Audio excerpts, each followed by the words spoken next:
तहरीक इंसाफ 9 मई के वाक़यात के बाद तोड़ फोड़ का शिकार है और दर्जनों रहनुमा पार्टी छोड़ चुके हैं। तहरीक इंसाफ के ज़्यादातर रहनुमा जहांगीर तरीन की जमात का रुख कर रहे हैं। मरियम नवाज शरीफ ने तंज किया है कि तहरीक इंसाफ 26 साल में बनी थी लेकिन 26 मिनट में टूट गई। जरा देखिए।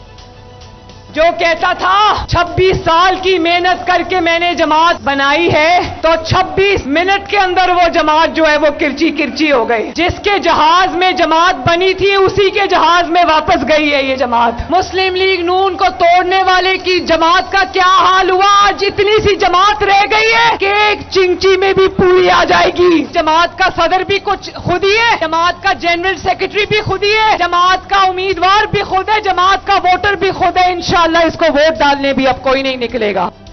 But with due respect ma'am Maryam Nawaz, आपसे एक बात ये कहनी है कि अगर ये बात दुरुस्त है तो फिर सवाल ये है कि हुकूमत इलेक्शन करवाने से डर क्यों रही है, इलेक्शन करवा क्यों नहीं देती? अगर तहरीक इंसाफ इस वक्त कमज़ोर हो चुकी है और यकीनन कमज़ोर हो चुकी है और सिर्फ चंद अफराद पर मुश्तमिल रह गई है, तो फिर इलेक्शन करवा कर दूध का दूध और पानी का पानी कीजिए।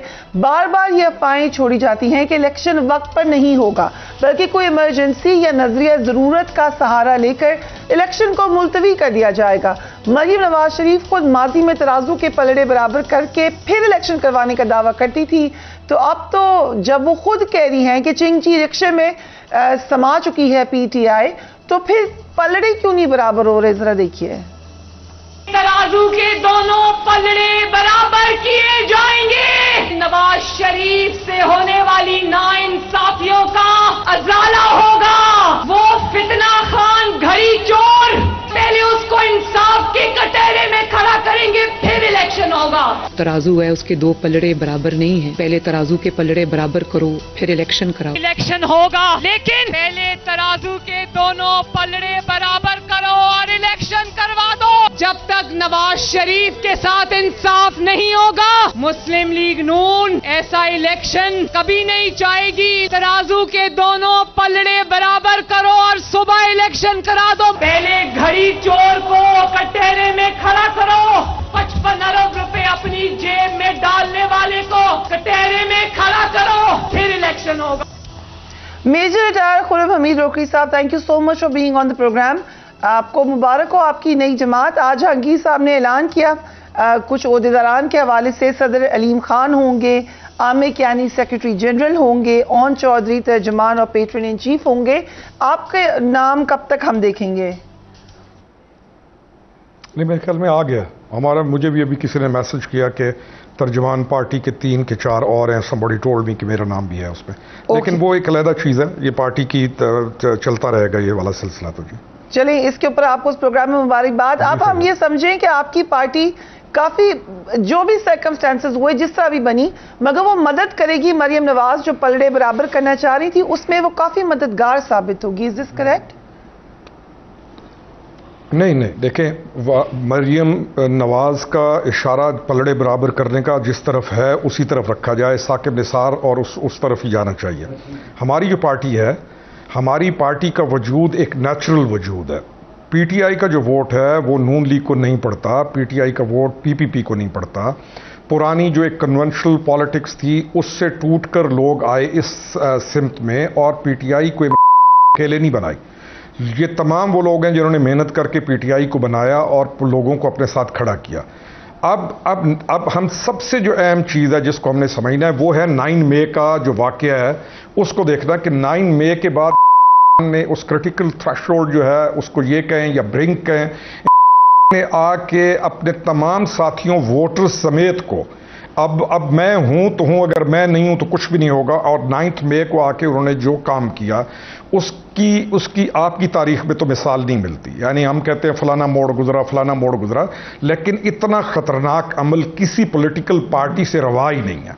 अब उस अमल के बाद हम उसको नॉर्मल ना समझा जाए ना, उस अमल को ये जैसे जैसे डस्ट सेटल होती जाएगी आप देखेंगी कि मसाइल उन लोगों के लिए कि जो के साथ खड़े हुए थे वे वोट देगो। आज ये पार्टी भी सॉल्व करेगी और हमारा टारगेट भी अपना वो वोटर है। ठीक है, ये बड़ा पॉलिटिकली तज्जिया किया है, लेकिन मेरा सवाल ये कि जहांगीर तरीन साहब की मुलाकातें हो नवाज शरीफ साहब से, या फिर यहाँ पर हम जिस वक्त पंजाब हुकूमत हो तो मदद करें वो उस वक्त PMLN की, علیم خان صاحب کا نیچرل انکلینیشن ہے towards P M L N. کیسے آپ سمجھتے ہیں کہ اینٹی نواز شریف ووٹ آپ کو مل جائے گا؟ کیسے؟ نہیں، anti Nawaz Sharif vote exist کرتا ہے. میری انکلینیشن، آپ کی انکلینیشن وہ ایک علیحدہ چیز ہے، لیکن ووٹر کا مزاج ڈفرینٹ ہوتا ہے. آپ آج یعنی ہماری پارٹی کا وجود کی بیسک ہماری اسٹرینتھ ہم دیکھ ہی اسی ووٹ کو رہے ہیں جس کو میں نے آپ کو بتا دیا کہ this is the direction we are looking at. Aun Chaudhry adviser ہیں اس وقت کہ حکومت کے. جی تو جب آپ کی پارٹی کی واضح انکلینیشن ہے towards P D M, towards P M L N, تو وہ اینٹی نواز شریف ووٹ کیسے ملے گا؟ نہیں دیکھیں، میں پھر آپ دو چیزوں کو مکس کر رہی ہیں. ایک تو ہم چیز کو اس پالیٹکس کی طرف لے کے جا رہے ہیں کہ جہاں پہ حق و باطل کی جنگ نہ سمجھی جائے، جہاں پہ پارٹیز ایک دوسرے کو خود کو حق پہ بتا کے باقی تمام کو باطل کر کے ان کا سر قلم کر دیا جائے. اس روش سے تو جان چھڑا رہے ہیں. دوسرا یہ ہے کہ ووٹر کہاں جائے گا؟ ووٹر انٹائی رہے گا، کیونکہ اس ووٹر کی انٹائی ہونے کی ریزنز ان کے پاس موجود ہیں، اور ہم کیسے ان کو ڈینائی کر سکتے ہیں کہ وہ اپنا آپ کی بات بالکل ٹھیک ہے. حق و باطل کی جنگ اس کو بالکل نہیں بنانا چاہیے. آئی سیکنڈ دیٹ. لیکن مائی کوسچن از کمپلیٹلی ڈفرنٹ. شاید آپ کو میں ایکسپلین نہیں کر سک رہی. اگر انہوں نے ایلائز کو ہی دینا ہے پی ایم ایل این کے، تو پھر وہ نواز شریف کو ہی ووٹ ڈال دیں گے پی ایم ایل این کو. انہیں کیا ضرورت ہے کہ اس جماعت کو ڈالیں جو کہ مدد لے رہی ہے پی ایم ایل این سے؟ اس کو کیوں ڈالیں؟ نہیں دیکھیں، جماعت علیحدہ جماعت ہوتی ہے. آج آپ پی پی پی کو، نون کو ایک اکٹھا دیکھتے ہیں ایک دوسرے کے ساتھ کھڑا ہوا. کیا وہ اپنے نظریات کو یا اپنے جو ڈائریکشنز ہے، کل جب الیکشن آئے گا تو کیا وہ اس وقت بھی اسی طرح کھڑے ہوں گے؟ الیکشن چیز ہی ایک الیکشن سے پہلے والے دن اور الیکشن ڈے چیز ہی علیحدہ ہے. میں اپنی پارٹی کے کینڈیڈیٹ کے لیے کوشش کروں گا، یا میں نواز شریف کے لیے، یا میں پی پی پی کے لیے کوشش کروں گا. ہم اپنا گراؤنڈ کو ہولڈ کریں گے اور اپنی اسٹرینتھ کے ساتھ آگے آئیں گے. اب ایکسیپٹیبلٹی کوئی بھی آگے آئے گا، اور میں تو یہ اس بات کا قائل ہوں کہ اس فرکشن کی سیاست کو چھوڑ کے آپ ایک دوسرے کے ساتھ مل کر چلیں. کیا جب پی ٹی آئی کی گورنمنٹ تھی تو یہ M Q M and all these groups کیا حصہ نہیں تھے پی ٹی آئی کی گورنمنٹ کا؟ تو وہ جو ایک بیانیہ پھیلایا جا رہا ہے کہ جی یہ بی ٹیم ہے یا یہ نواز شریف پارٹی کے ساتھ کھڑے ہو کے الائنس، تو یہ چیزوں کو ہم اسٹرانگلی ریجیکٹ کرتے ہیں کہ ہماری اپنی پارٹی ہے، ہم اپنا اسٹرینتھ سے چلیں گے، ہم اس پارٹی کو مضبوط کریں گے، اور آنے والے دنوں کے اندر ہم پورا الیکشن جیسے الیکشن لڑا جاتا ہے ویسے الیکشن لڑیں گے. کیا بات ہوگی جہانگیر ترین صاحب کی نواز شریف سے ملاقات میں لندن میں؟ آئی ڈونٹ نو ملاقات ہونی ہے. ڈیفینیٹلی ایک major leader of the party ہیں اور ان کی ملاقات دوسرے سے ہوگی. اب اس کا اعلامیہ جیسے ہی ملتا ہے تو وہ میں آپ سے یا پبلک ہم شیئر کر دیں گے. 9 مئی کے واقعات کی جتنی مذمت کی جائے کم ہے. آپ نے بھی ابھی یہی بات کی، وی اگین سیکنڈ دیٹ. لیکن وجہ کیا ہے کہ آپ کی جماعت ایک طرف یہ کہتی ہے کہ جو ملوث ہے اس کے خلاف شدید کارروائی کی جائے، پھر مراد راز صاحب جو کہ آئی جی صاحب کی پریس کانفرنس میں ان کی پوری پکچر لگا کے کنیکشن بنایا گیا، وہ آپ کے ساتھ بیٹھے ہوئے ہیں. دیکھیں، میں پھر کہوں گا کہ 9 مئی کے بعد سے پہلے کے لوگوں کا رویہ اور 9 مئی کے بعد کے لوگوں کا رویہ، آپ اس کو تھوڑا سا ان کے اوپر ترس بھی کھانا ہے. جو لوگ بیسک کرمنل تھے یا جنہوں نے 9 مئی کو ڈیولپ کیا یا جن کے ساتھ مل کے اس 9 مئی کے اندر ایکٹیو پارٹیسپیٹ کیا، مراد راز ان میں شامل نہیں تھا. یہ پولیٹیکل لوگ ہیں.